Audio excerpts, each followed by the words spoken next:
El golpe militar argentino de 1943 fue una revolución para instaurar una dictadura militar que dio origen al surgimiento de Juan Domingo Perón, apoyado por su labor al frente de la Secretaría de Trabajo y Previsión, desde donde hizo una alianza con sindicatos, fracciones de partidos políticos, la Iglesia Católica y sectores del ejército.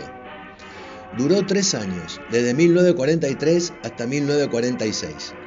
En ese lapso se sucedieron 3 militares con el título de presidente: Arturo Rawson, Pedro Ramírez y Edelmiro J. Farrell.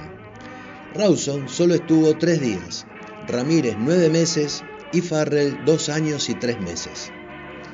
También hubo 4 vicepresidentes durante esa dictadura militar.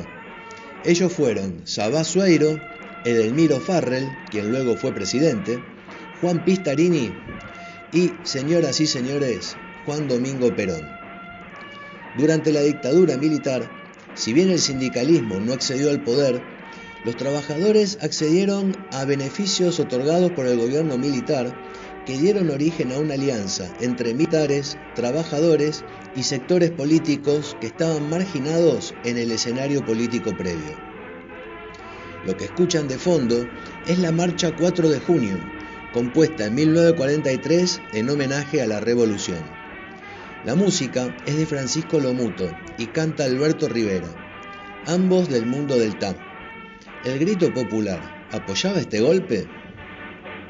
Renació la esperanza en los hogares, brilla el sol con más fuerza y esplendor, ondea majestuosa en tierra y mares, la bella y arrogante bicolor.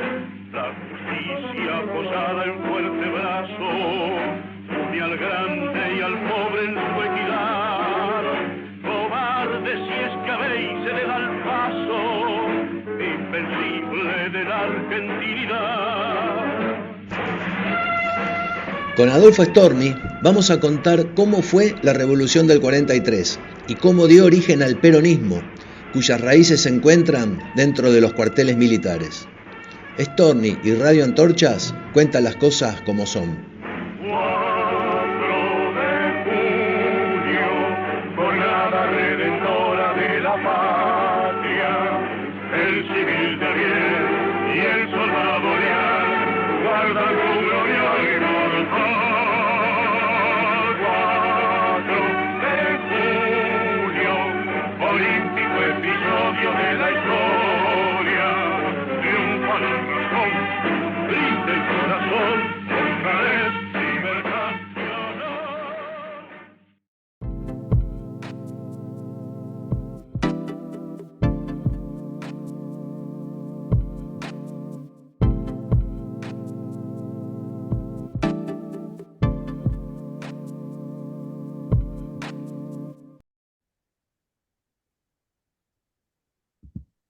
Una vez más, Adolfo, ¿cómo estás?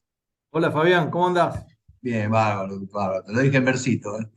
¿Todo Excelente, bien? excelente, excelente. Bueno, escuchá, hoy vamos a hablar de la Revolución del 43, que recién habíamos hablado en el programa anterior, habíamos hablado sobre la Revolución del 30 y parece que se viene el ciclo de golpes, ciclo de revoluciones, ¿sí?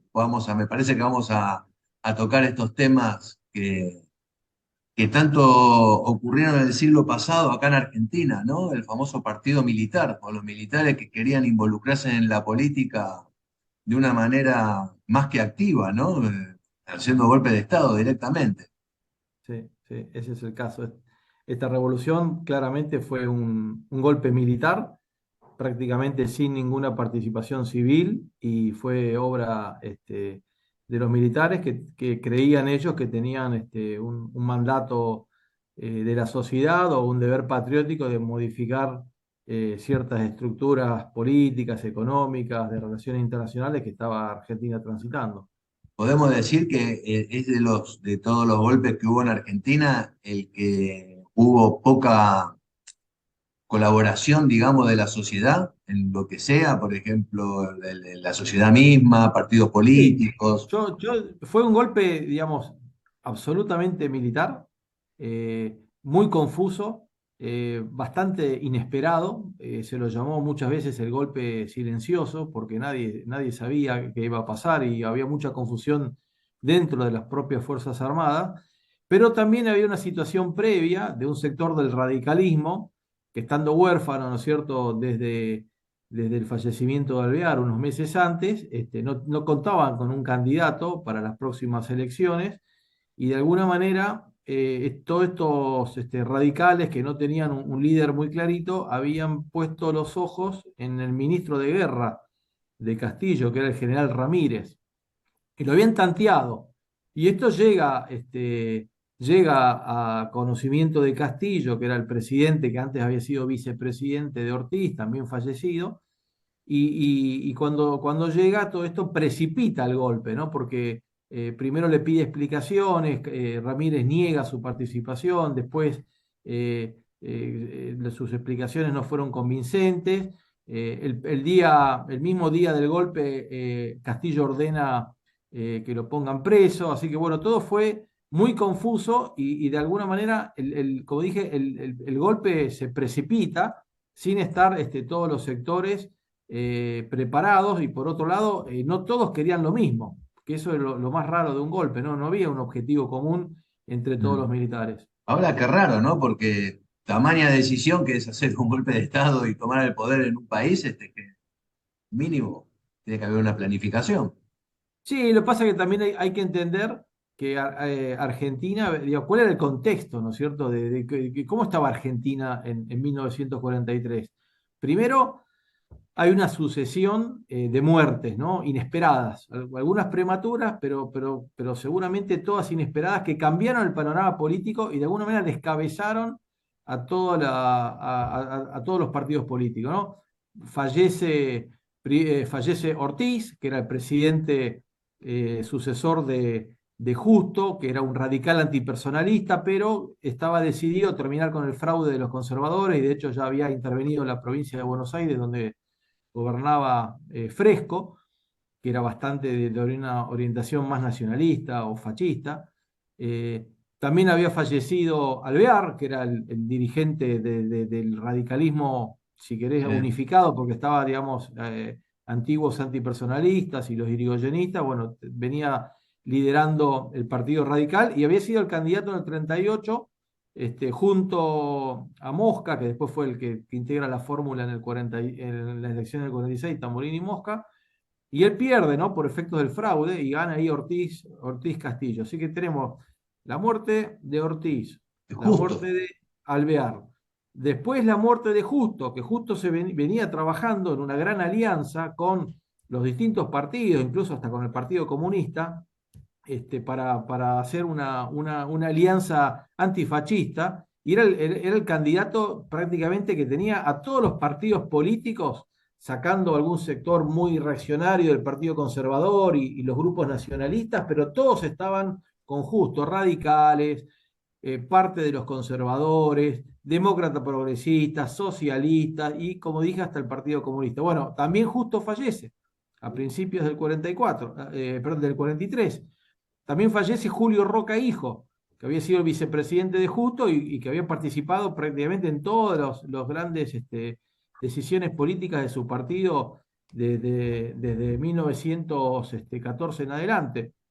Así que, y también falla, que digamos que está poco estudiado esto, pero falla la intención de Justo de nombrar como vicepresidente de Ortiz a Cárcano, Miguel Ángel Cárcano, el cordobés, que de alguna manera hubiese sido, no le hubiesen pasado las cosas que le pasaron a Castillo y no hubiese tomado las decisiones que fue tomando Castillo. Por otro lado, también Castillo, para sacarse de encima todo la tutela que todavía seguía teniendo Justo sobre el gobierno, le cambia el ministro de Guerra, que era un puesto muy importante, como veremos, y saca a un militar que se llama Toniás, el general Toniás, y estaba muy vinculado a Justo, lo saca y pone a Ramírez, que era más nacionalista, ¿no? Entonces ahí empieza a tomar mucho peso el ala nacionalista del ejército, que durante la presidencia, digamos, durante la década del 20, con Justo ministro de Alvear, luego salvando ese pequeño esos pequeños meses o año y medio de la presidencia de Uriburu, donde los nacionalistas vuelven a tener cierto peso, pero después claramente gobierno de Justo y gobierno de Ortiz los habían tenido a raya y, digamos, casi castigados, ¿no? O habían, lo habían depurado, ¿no? No tenían, digamos, ni mando de unidades militares, estaban prácticamente desterrados. Entonces, Justo tenía como un manejo del ejército más profesionalista, más, si querés, liberal, más republicano, más orientado a los países, a los aliados, ¿no? Cuando estalla la guerra. Entonces había todo un condicionante, un montón de muertes inesperadas que generó una sensación de vacío. Y justo el día de la revolución se iba a proclamar muerto Justo, que iba a ser el candidato, se iba a proclamar la fórmula presidencial donde iba a estar Robustiano Patrón Costas, que si bien no era nacionalista y no era simpatizante del eje, porque era simpatizante de Inglaterra y Estados Unidos, muchos sectores de la sociedad, empezando por el radicalismo, pero también por los propios militares nacionalistas, querían terminar con todo este esquema, ¿no?, de democracia a medias o esa democracia fraudulenta, como se llamaba, donde las elecciones estaban bastante apañadas, no solamente porque podía haber en algunos distritos, algunas provincias fraudes, sino también porque había proscripciones, ¿no? Entonces, no es que Justo y Ortiz hayan sido electos por fraude, sino Justo, digamos, tuvo la suerte de que el radicalismo estaba proscripto, o sea que no hubo una fórmula radical compitiendo en esa elección, distinto el caso de Ortiz, donde sí lo tenía enfrente al Alvear. Entonces tenés ese contexto de muertes prematuras, de malas decisiones, la decisión de nombrar a Castillo en vez de a Cárcano, la decisión del propio Castillo de nombrarlo a Ramírez como ministro de Guerra, y todo eso con el condimento de lo que pasaba en el mundo. Guerra mundial, Argentina muy tironeada, muy presionada por Estados Unidos para que rompa relaciones con el eje y le declare la guerra, y encolumnar todo el hemisferio, todo el continente americano bajo el liderazgo americano. Y bueno, Argentina venía de muchísimas décadas de enfrentar a Estados Unidos por su relación especial con Europa, especialmente con Gran Bretaña, donde Argentina Claro. bien quería mantenerse neutral porque le convenía económicamente poder, con sus barcos de su bandera, seguir enviando alimentos a Inglaterra. Así que ese era el combo. Estábamos hablando del año 43, plena Segunda Guerra Mundial, porque hay que ver también cuál era el contexto internacional, que era, bueno, obviamente, Segunda Guerra Mundial. Y ya había sucedido Pearl Harbor, ¿está bien lo que digo? Que había sido el año 41. Correcto. Y Estados Unidos había presionado a todos los países de Sudamérica, digamos, a formar una alianza para apoyar a Estados Unidos en la guerra. Y bueno, y ahí es donde está la disputa acá en Argentina, dentro de las salas que había dentro de los militares, ¿no? Las diferencias que había entre ellos. Sí, sí, que se fueron potenciando, ¿no? Porque en la década del 30 el sector nacionalista era muy minoritario, pero para la época del golpe pasa a tener mucha importancia, y de hecho, en la previa del golpe, yo creería en forma muy abierta, después de la muerte de Justo, que se forma el GOU, que era era una logia militar, que se llamaba Grupo de Oficiales Unidos, y esa logia, que no tenía, digamos, al principio mucho peso, pero según Perón, que por ahí Perón exageraba, decía que tenía el 90% de los oficiales en actividad. Digamos, eso es incomprobable, pero sí sabemos que tenía mucho peso. Y esa logia, después de la muerte de Justo, en enero del 43, de hecho, el propio Perón cambia de bando. Siempre Perón era uno de los principales oficiales que apoyaba a Justo, muerto Justo, y ese sector sin cabeza se cambia de bando y va al bando nacionalista. Entonces, tenemos, viste, esa situación. Incluso, discúlpame, la muerte de Justo fue un quiebre en la historia argentina, porque si Justo hubiera sido presidente, lo tenía Perón en su gabinete, ¿o no? Contaba con Perón en el gabinete. Sí, sí, eso está mencionado. ¿Te acordás que lo hablamos el año pasado cuando hablábamos de Justo? Y hay relatos donde el propio Justo decía que su próximo ministro de guerra iba a ser Iba a el ser Perón. coronel Perón en ese momento, ¿no? Sí, fue un golpe que, digamos, tenía todo para fracasar, pero pasa que fue tan confuso, porque al principio la gente pensó que el golpe era para romper la neutralidad y como estaba apoyado por los radicales, era para, digamos, terminar con el fraude, romper con la neutralidad que estaba involucrado Estados Unidos y nada que ver, digamos, en el fondo, si bien los golpistas había de todas las tendencias, pero claramente lo que se buscaba era, por un lado, eh, evitar, digamos, la consumación de otro presidente conservador con una elección fraudulenta. Eso por un lado. Pero también había, todos estos militares nacionalistas entendían que el ejército tenía que tener un rol central en el país, no solamente en lo político, que ya era creciente su influencia, sino también en lo económico. Y digamos y que había que hacer un cambio de rumbo con nacionalizaciones, con participación del Estado en muchas actividades, y también, digamos, ahí tenemos el caso de la viveza del propio Perón, digamos, que un gobierno que estaba bastante una dictadura militar bastante desprestigiada, ¿no es cierto?, con casi a la deriva, sin ninguna conducción, y cómo Perón, por una sucesión digamos, a veces de hechos fortuitos, pero también de buenas decisiones que él va tomando desde lo político, va armando todo ese respaldo en la clase trabajadora a través de su acción con los sindicatos, su acercamiento a los políticos, a los empresarios, y va construyendo si primero se va construyendo como candidato, pero después, a la par de que él se va distinguiendo, ¿no es cierto?, como la cara más visible o la cara, digamos. Podemos decir que Perón era el más político de los militares. Sí, sí, podemos decir eso, y claramente él entiende, creo que, digamos, la gran viveza o el gran acierto de Perón fue el haber entendido que había cambiado el país.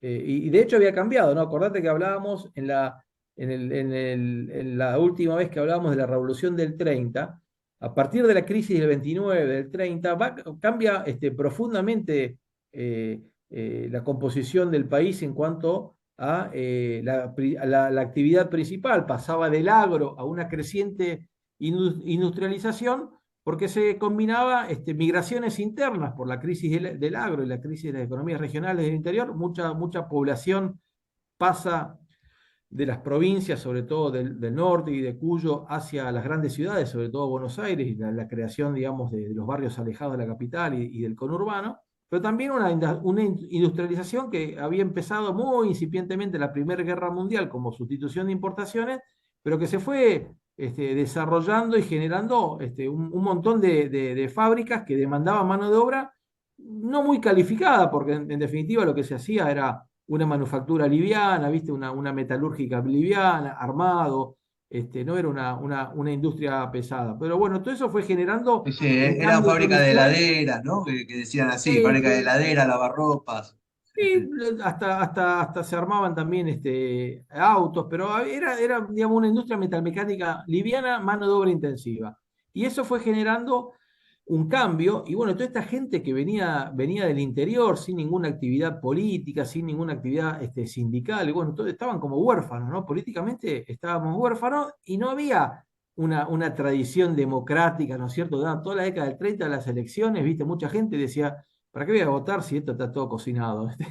Entonces, toda esa gente estaba bastante huérfana políticamente, pero también había una necesidad de derechos porque ahí también nuevamente los militares, por esta concepción nacionalista, si querés, y de algunos un poco fascista, veían la amenaza del comunismo, ¿no? Porque el comunismo venía haciendo un trabajo de infiltración en las clases obreras, pero también, digamos, en la intelectualidad, en los medios, y venía trabajando y venía ganando mucho peso. O sea, en Argentina el Partido Comunista tenía bastante peso, desde los militantes hasta la gente que terminaba embaucada porque creía, digamos, que era la forma de generar el bienestar y cierta conquista social. Entonces, movido por ese miedo que tenían, que podía girar hacia la izquierda, y también veían que, que tanto Justo como lo que después fue la Unión Democrática en la elección del 46, era venían como que los partidos tradicionales venían siendo copados por la izquierda y venían marcando, digamos, cuáles iban a ser las futuras plataformas. Si uno ve la plataforma del partido, de la Unión Democrática en el 46, digamos, la fórmula Tamborini-Mosca que compite contra Perón-Quijano, era una plataforma de una izquierda nacionalista, estatista, nacionalizadora de empresas y actividades, ¿no? De reforma agraria, o sea, era digamos, muy chocante, ¿no? Para lo que era una economía capitalista, como decía Argentina, y con fuerte iniciativa privada, ¿no? Porque el sector, prácticamente el sector público, no tenía participación en nada, existía YPF y nada más. No había otra empresa o actividad. Los servicios públicos eran privados, no había empresas del Estado, o sea, la única empresa estatal, pero que se manejaba con criterios de empresa privada y con mucha eficiencia, era YPF. Después no había otra empresa. Y todo eso cambia con el 43, porque las nacionalizaciones de empresas empiezan con la dictadura militar del 43, no empieza con Perón, empezó en el 43. Y bueno, fue una dictadura, primero el día de la revolución mueren 30 personas, hubo un enfrentamiento entre el ejército y la marina, ahí en la escuela de mecánica de la Armada, en la Avenida Libertador, que se dieron con todo, murieron 30 personas. Y la gente, digamos, no sabe, y digamos, el peronismo nace de una revolución violenta y de una dictadura que fue sumamente despiadada con los opositores, porque encarceló a mucha gente de la izquierda, pero también a radicales, encarceló Sí, sí. a dirigentes sindicales. El famoso término de ahora pérdida de libertades individuales fue una Total, característica en el intervino 43 tremenda, sí. censura de prensa, intervino en las universidades, se santió a un montón de empleados públicos porque pensaban, digamos, que tenían cierta militancia o de izquierda o ligado a partidos, clausuró los partidos políticos, estaba prohibida la actividad política, o sea, fue muy duro y generó una resistencia de inmediato, y esa resistencia que de la sociedad se le puso en contra en forma, digamos, casi unánime y clarita, pero ahí está la viveza de Perón de fabricar, en ese contexto, de fabricar un movimiento, porque juntó a toda esta clase trabajadora, muchos migrantes internos, prácticamente la mitad de la clase trabajadora no había nacido en el lugar de residencia, ¿no? Que eran todos migrantes internos. Y por otro lado, todos estos descontentos que había del Partido Radical, digamos, todos los que no estaban conformes con el liderazgo de Alvear, que había liderado, digamos, con mano de guerra el radicalismo y lo había tratado de unificar, digamos, vertientes distintas en algún caso, pero también muchos dirigentes socialistas y comunistas que Perón lo trajo, y sobre todo también muchos conservadores, o sea que la viveza de Perón fue haber armado un movimiento en un cortísimo periodo de tiempo. Fíjate, y qué tan orgulloso que estaba de esa revolución que él asume el 4 de junio del 46, 3 años después del golpe, ¿no? Sí, sí, Como, sí, como un sí, homenaje, sí, sí. como él se sentía como hijo de esa revolución. Eh, ¿Cómo puede ser que Perón, que se esté formando un movimiento político dentro de un gobierno militar que asumió con un golpe militar, obviamente, ¿no? En una dictadura, donde a la vez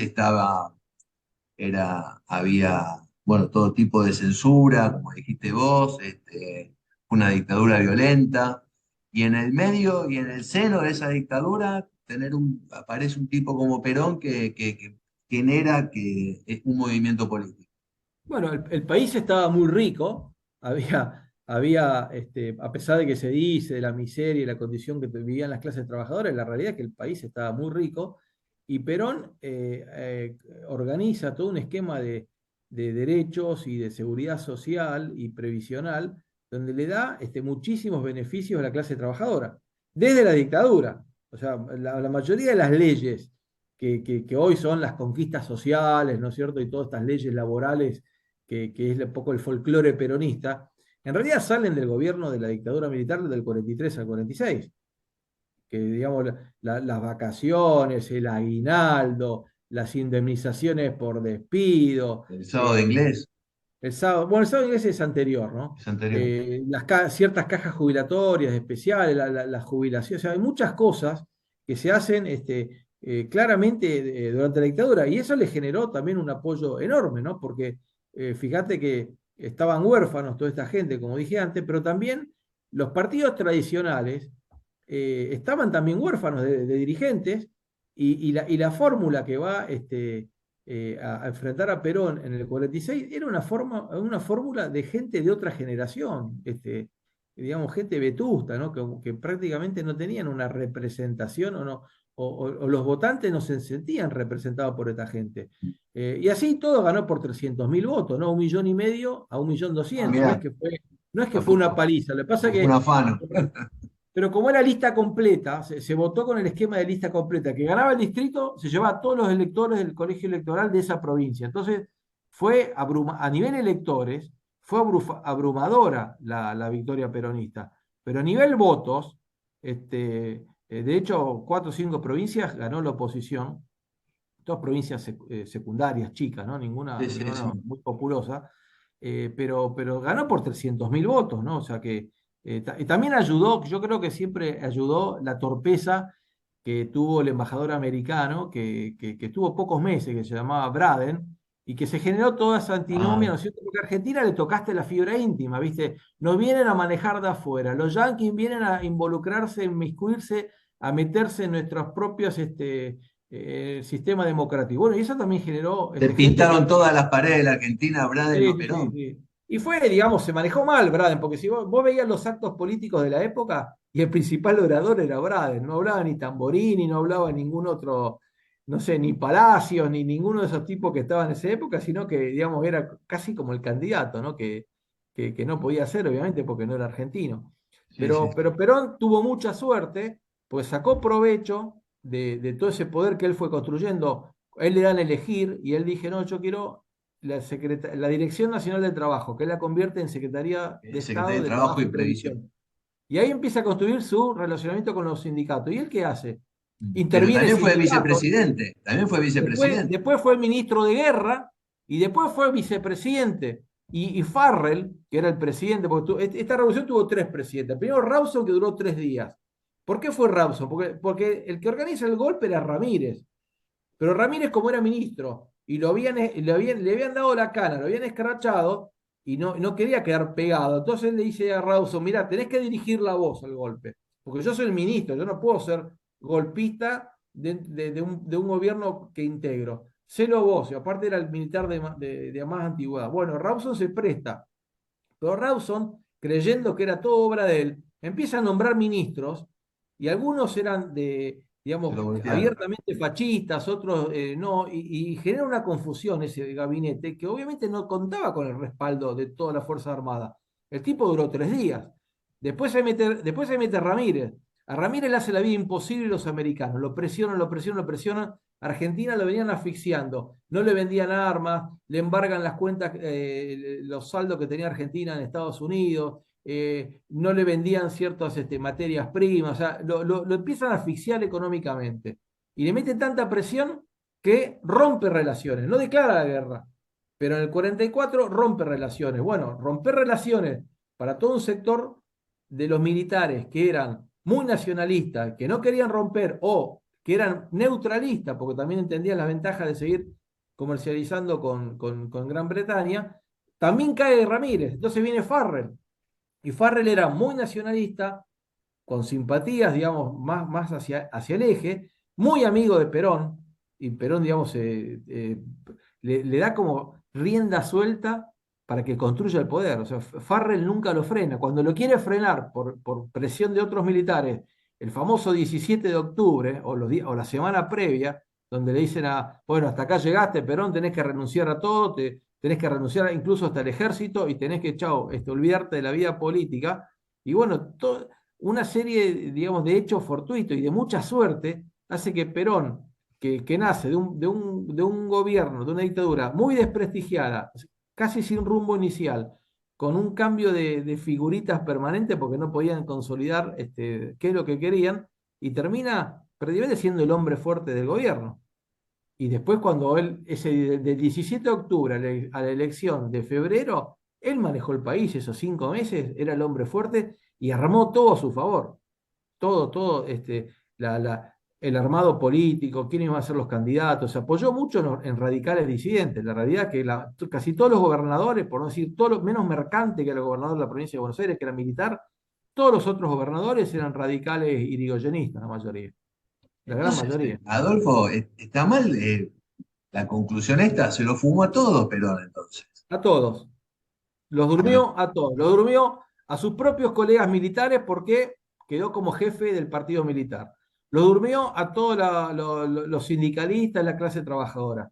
Lo durmió a todos los disidentes de los grandes partidos que, como no encontraban lugar, venga, venga, casi como, digamos, visto en términos actuales, casi como una mezcla de un Larreta o de un Massa, ¿no? Que van juntando heridos, ¿viste? Bueno, vos estás huérfano, venite conmigo, ¿no? Y Perón fue juntando, pasó con la ambulancia recogiendo heridos y se llevó a dirigentes conservadores, radicales, socialistas, comunistas, el apoyo del ejército, y no un rol no menor, la iglesia, porque una de las medidas que lanza el gobierno revolucionario fue la enseñanza religiosa.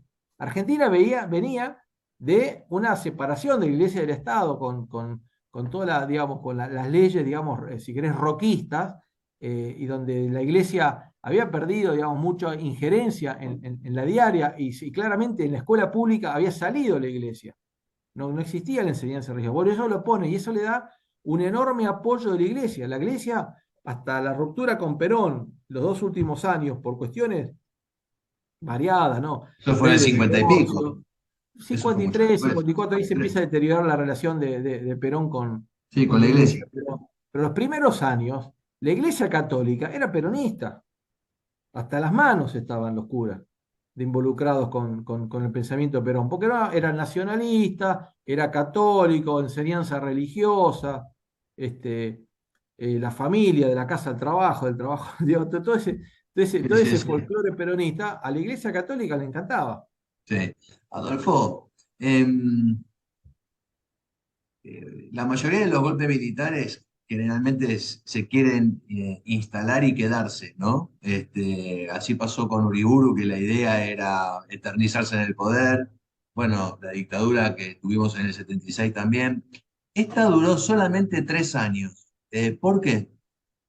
La verdad hay que Bueno, decir solamente, ¿no? Porque yo, mira, no estaban las condiciones para durar mucho más, ¿no? Porque no tuvo un gran apoyo popular. Por ahí inicialmente mucha gente pensó que iba a hacer lo que quería, entonces por ahí parte del radicalismo inicialmente apoyó a la revolución, pero claramente duró poco porque pudieron armar un candidato dentro del gobierno militar y armar un candidato y una plataforma, digamos, y una ideología, si querés, que después lograron hacerla presidente democrático. Entonces, por eso duró 3 años, porque bueno, pudieron consolidar, no necesitaron de una dictadura para consolidar un modelo político. Y eso fue, digamos, la fortaleza de Perón y lo que él pudo construir como funcionario de una dictadura. sí. Entonces, bueno, nos vamos un poquito de la revolución del 43 y vamos al gobierno de Perón. Perón tuvo de aliados en su gobierno a esos militares que lo apoyaron o que lo dejaron trabajar tranquilo durante la revolución de esos 3 años, durante la dictadura de esos 3 años. Bueno, todos los que lo apoyaron crecieron digamos, ascendieron o tuvieron cargos políticos en el Poder Ejecutivo o en distintos lugares del Estado, y los que estuvieron en contra le costó el retiro. O sea, hubo una depuración, si querés, cuando ya Perón es presidente. Si bien toda esa depuración se produce en la dictadura, ¿no? Los sectores más partidarios de los aliados o más apartidarios que querían, digamos, un profesionalismo puro de las Fuerzas Armadas, todo eso se fue limpiando, ¿no? Entonces, cuando Perón llega a la presidencia, parte del trabajo lo habían hecho, pero él siguió.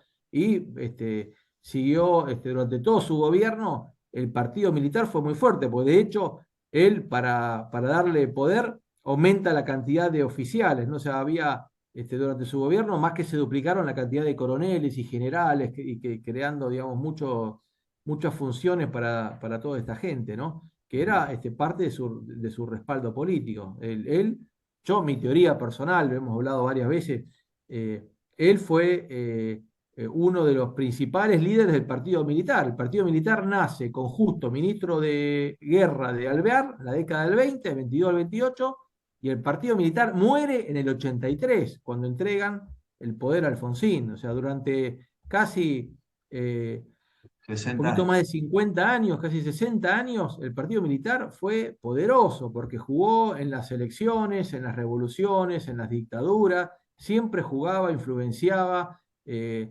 coercionaba, pero siempre estaba ahí, de alguna manera, Incluso, guiando y diciendo esto sí, esto no, ¿no? sí, sí, incluso, disculpa, pero vi ahí en algunos registros históricos que, por ejemplo, Ramírez pertenecía a la política, estaba afiliado a, no sé si al Partido Demócrata, o sea, participaban en política también los militares.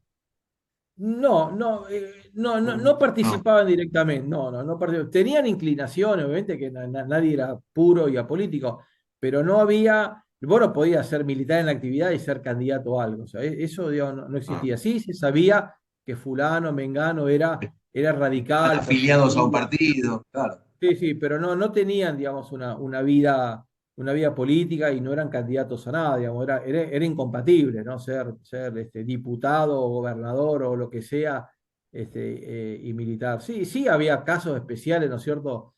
Como había pasado con Mosconi o con Sabio, que habían sido también funcionarios en empresas estatales o en alguna actividad estatal, pero era la minoría, ¿no? Era minoría, muchos no eran, en esos momentos por ahí eran coroneles, no estaban en la máxima jerarquía, Eh, pero digamos, justo había tratado de darle primero un cariz al ejército antirigoyenista, ¿no? O sea, depurar del irigoyenismo, pero después, claramente, de depurarlo o minimizar la influencia de los nacionalistas, porque él veía que Argentina no podía correr el riesgo de que terminara bajo digamos, el eje digamos, del fascismo, ¿no? sí. Digamos, justo tenía mil defectos, digamos, pero claramente era antifascista, ¿no? Y Mm. él estaba armando una coalición antifascista cuando lo encuentra a su muerte. Y estos militares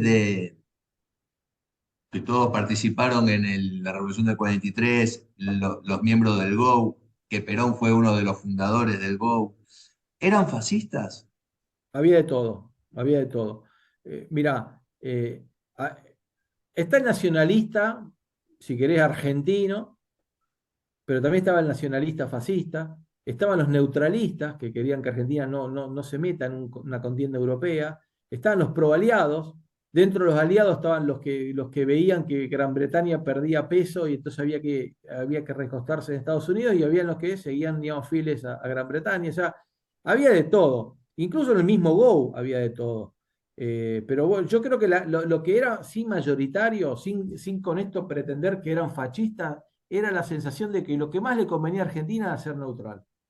Porque había toda una escuela que venía de la Primera Guerra, ¿no? Victorino Laplaza, después Hipólito Yrigoyen, y obviamente el propio Ortiz, y ni hablar Castillo, digamos, y todos los gobiernos militares que hubo hasta que, digamos, Argentina le declara la guerra a Alemania y Japón 15 días antes.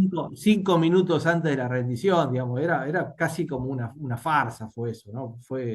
Si bien, digamos, se habían roto las relaciones en el 44, que le cuesta la presidencia a Ramírez, pero después de la declaración de guerra fue digamos, un hecho casi, un hecho infantil, ¿no? Que no se lo creyó nadie. Fue tarde, ¿no? O sea, tarde se acordaron de declararle la guerra, ¿no? Cuando ya prácticamente estaba las últimas horas del Führer. Te decía que este golpe que nace de esta forma, si querés, violenta, nació con violencia y nació con muchas falta de libertades, pero también creando derechos y haciendo concesiones a la clase trabajadora, creó un partido político que sigue vigente hasta la fecha.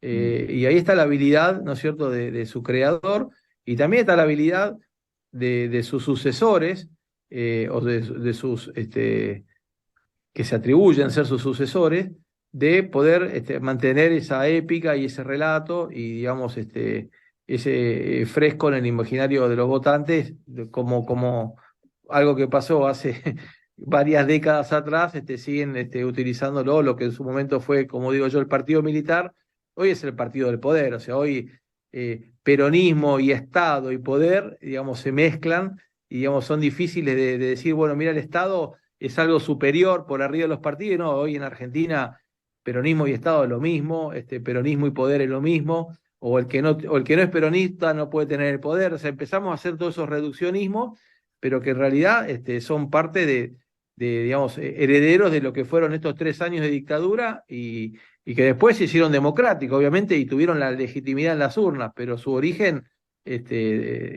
salen claramente de una dictadura, ¿no? Sí, sí. Y si vamos a hablar de ciclos de revoluciones, que la próxima vendría a ser la revolución del 55, justo se va a dar en el contexto en que entre el golpe que estamos hablando del 43 y el del 55 hubo un gobierno democrático, el de Perón, que duró 9 años, ¿no? El ciclo del 46 al 52 fue reelecto y bueno, y después a los 3 años se cortó por la revolución del 55.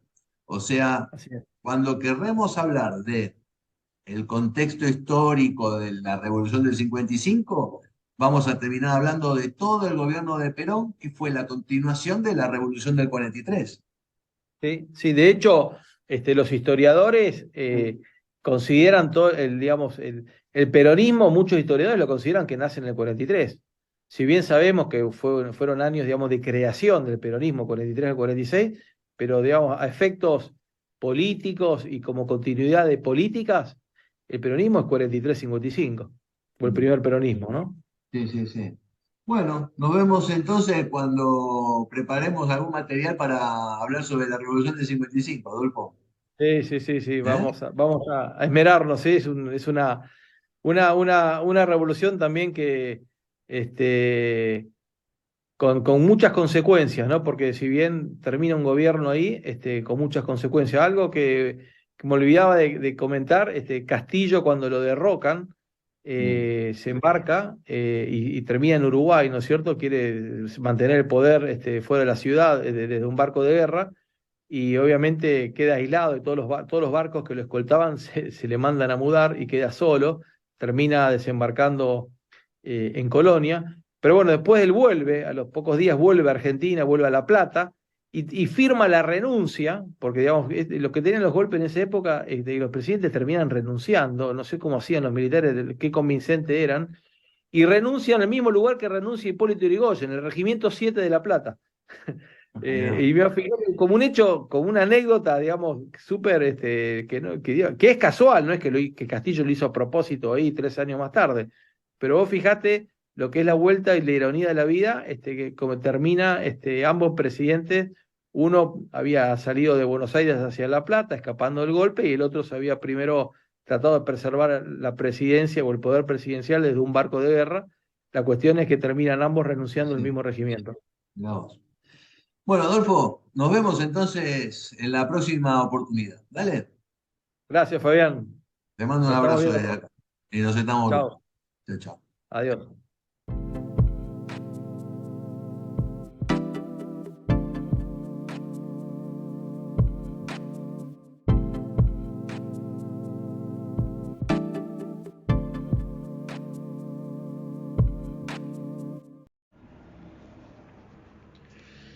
Si nos remontamos a la historia, al siglo XX, tendríamos que hablar sobre lo particular que fue la política argentina, ya que hemos tenido diferentes golpes militares a lo largo de los años, resumidos en 6.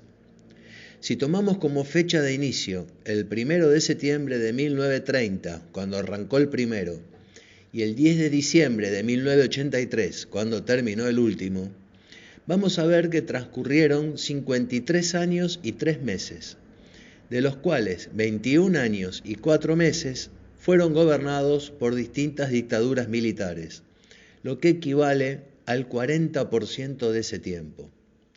No lo habías calculado, ¿no? Si te gustó este video, dale like y suscríbete a mi canal de YouTube, activando la campanita para recibir notificaciones de futuros programas. Y cualquier otro tema que quieras que investiguemos sobre la historia argentina, proponelo también en la caja de comentarios de este video. Hombres y mujeres libres, es un verdadero placer hacer este programa y sembremos entre todos las semillas de las ideas libertarias.